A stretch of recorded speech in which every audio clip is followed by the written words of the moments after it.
Hi guys, I'm back with another video, and guys, I'm going to be doing episode 2 of It's a Dog's Love.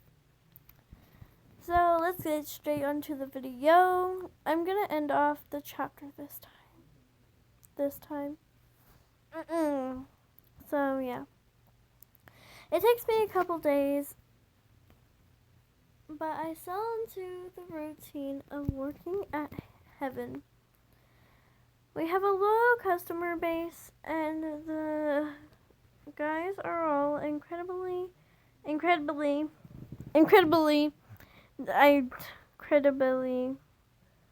don't know if I'm saying that right. How incredible. Okay, I think I am. Devoted to making sure the clients get the best service possible. Better is the friendliest, always chatting away when we work together. Dobby is reserved, but always answers my questions if I have any. He takes special care to make sure I have all the information I need to complete a task. Shep seems to be the muscle around here. I remember Steph. That's how I used to say it, but it's Shep, I believe. Either that or Sheppy. Okay, muscle around here. I mean, for obvious reasons. He's always there to help me carry shipment of supplies when we get them. And he's grown more talkative as the days go by. Okay, I just have to catalog these recipes, and then the door bangs open. Oh, you guys changed the window display. So pretty. Too bad it won't be for long. The first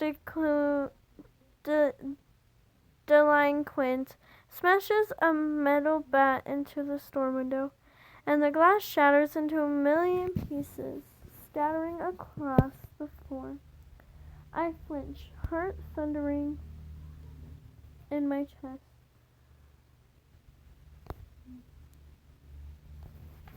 As my body goes into fight or flight mode, adrenaline pumping through my veins. What a shame. And these pretty bottles, too. He smashes a row of freshly made conditioners with his bat, the noise ringing in my ears. My limbs are frozen, and thoughts static as I watch. As I watch in muted horror as the pair of men bulldoze through the front of the shop, smashing everything in their wake. I have to do something. I have to do something. Say something. What do I say? Stop! I'll call the police. My voice doesn't sound like my own. Too high and shaky. The declinants turn around towards me, a sick grin spreading across one of their faces. Oh, there's a new toy in the shop. Let's see how hard we gotta squeeze to make this one squeak. They make their way towards me, bats held at their sides, their boots crunching through the wreckage.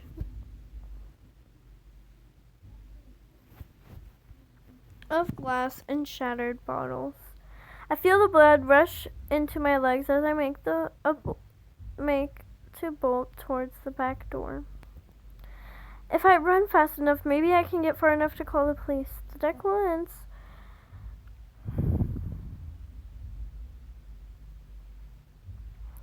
The declinants are closing in fast, one of them rolling his shoulders as if prepared to raise his bat and strike. Move, feet, move!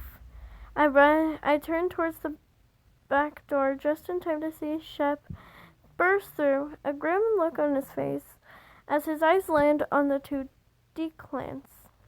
He scans the shop before his gaze settles on me, and for a moment I see fear. Peachy, come here. What do I do? Okay. Come on. At his words, my body moves instinctively, and I dive towards him. Sheep swoops me up into his arms, pressing me close as he fends off the declance with the other hand. I don't know how to pronounce that. He quickly renders unconscious within minutes and with only one hand.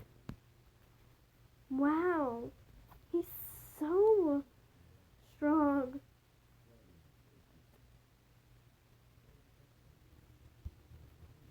Like this, I feel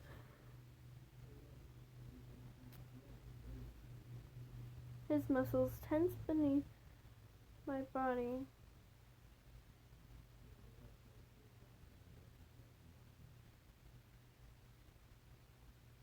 His arm wrapped around me.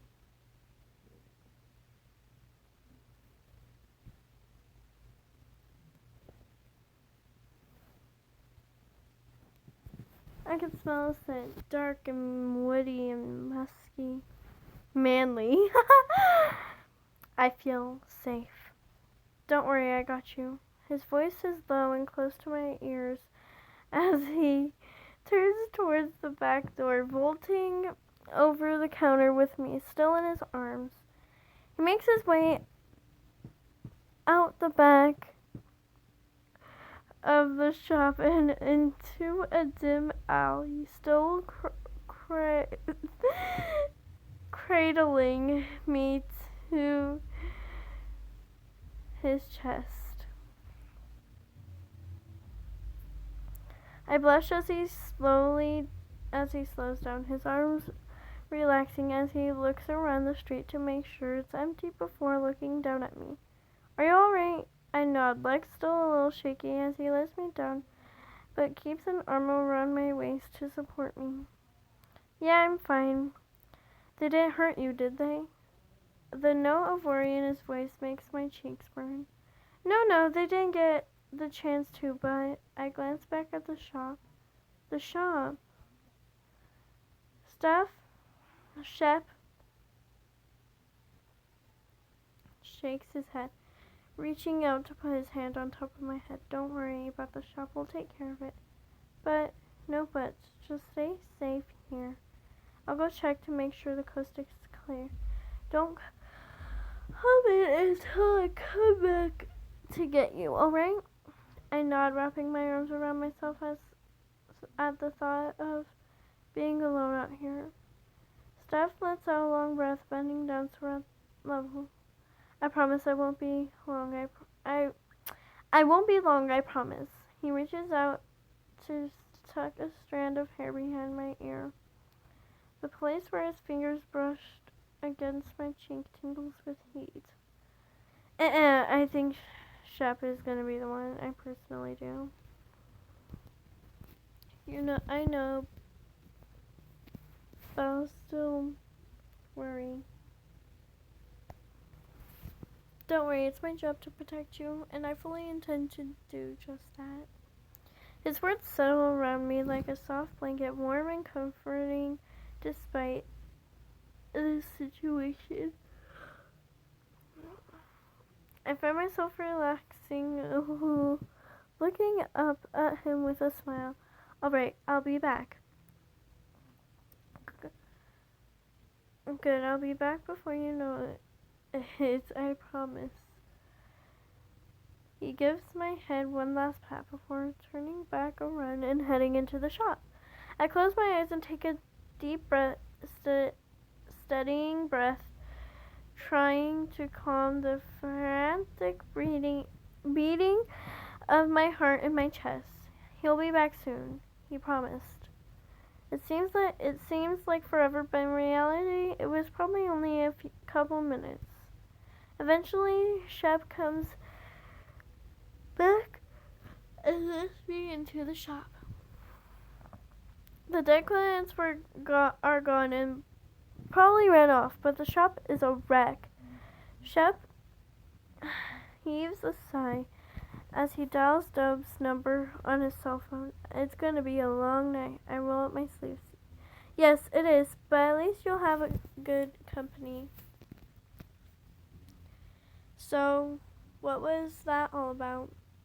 It's late. I've decided to work overtime to help clean up the shop. Dobie and Benna just got back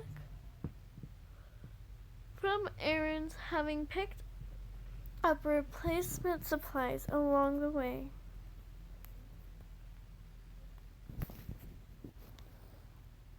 Shep sweeps a large pile of glass shards into a trash bag and ties it off with a sigh. It's the other pet shop. They used to be the most popular shop around here, but for heaven opened. My eyebrows hike.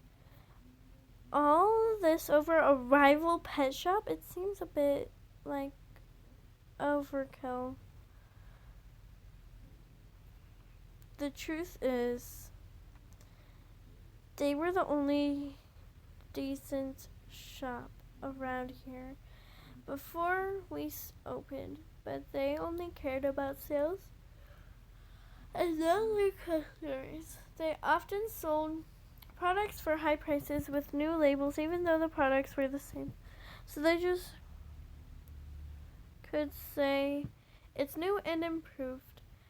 But that's false advertising, yes. Yeah. But the owners come from money and would hire vandals to threaten anyone who would try to bring it up or complain. So when we opened, a lot of people came here instead and have been coming here ever since. Well, of course they would. Shep nods, posting a fallen shelf back onto the wall, fastening it with one hand. I try not to stare at the flex of his muscles as he works, ducking as he glances back towards me. I did not get to read that. I accidentally...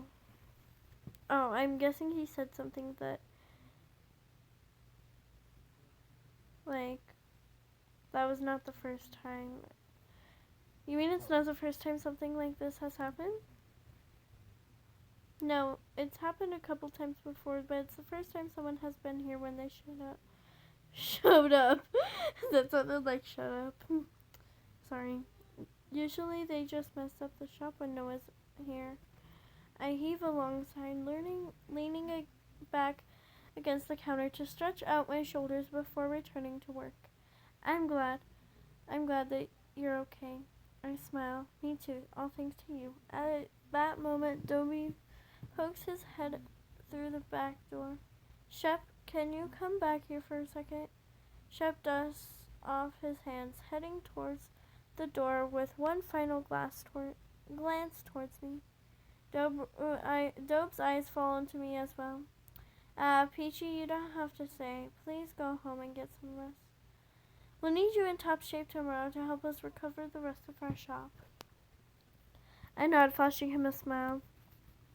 It's no problem. I'll just finish cleaning the counter before I head back. It's almost done anyway. Dobie nods, disappearing back into the doorway to let Shep through. After a couple more minutes, I wipe a hand across my forehead, letting out a satisfied breath at what we've accomplished in a few short hours. There's still a lot of work to be done, but that can wait till tomorrow. I should probably say sorry for the yawning before I leave. I clean my hands on a rag, picking my way across the store, careful not to knock over anything else. I push my way through the back door to make my way through the small hallway leading into the back offices of the store. As I step near, I notice the door has been left open a crack and there are hushed voices coming from inside. I slow down, curiosity getting the better of me as I press myself against the wall, peeking around the frame of the door into the little crack. She figured out. I see Dobie, Shepherd, and Benner talking with each other with serious expressions on their face. But something makes my heart thud to stop inside my chest.